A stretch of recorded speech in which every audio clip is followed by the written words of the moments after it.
বিসমিল্লাহির-রহমানির-রহিম।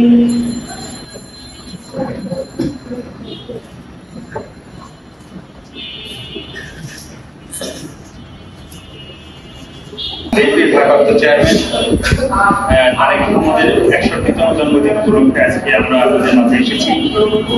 আমরা তার জন্য সবাই দোয়া করবো। আমরা মনে করি যে আমাদের সমাজ বিনির্মাণ করার জন্য, সমাজের শান্তি শৃঙ্খলা বজায় রাখার জন্য মানুষকে মৌলিক যে মানবাধিকার, যে মূল্যবোধ, সৎ চরিত্র গঠনের জন্য সমাজের যে শ্রেণীর মানুষের সব থেকে বেশি ভূমিকা, সেটা হচ্ছে ওদের স্বপ্ন পূরণে পাশে থাকতে পেরে আমরা গর্বিত।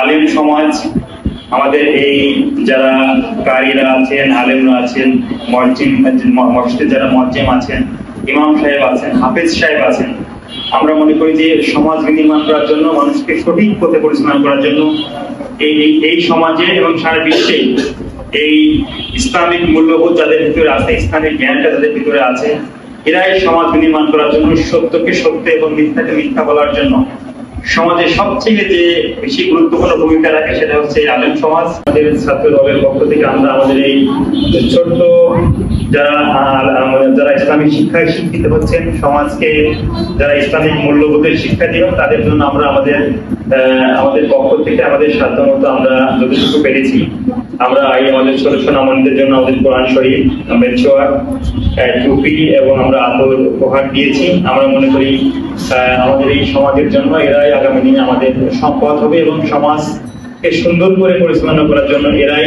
হবে আগামী দিনের আমাদের পথ প্রদর্শক। আমরা তাদের উত্তরোত্তর সাফল্য কামনা করছি। সাথে সাথে আমাদের বিএনপির ভারপ্রাপ্ত চেয়ারম্যান জনাব তারেক রহমান যাতে আগামী দিনে বাংলাদেশে এসে উনি যদি প্রধানমন্ত্রী হন ইনশাআল্লাহ, এবং এই আলেম সমাজের জন্য, এই ইসলামিক শিক্ষার জন্য, ইসলামিক মূল্যবোধের জন্য, ইসলামিক সমাজ নির্মাণ করার জন্য কাজ করতে পারেন, সেই দোয়া আমরা সবাই মিলে করব।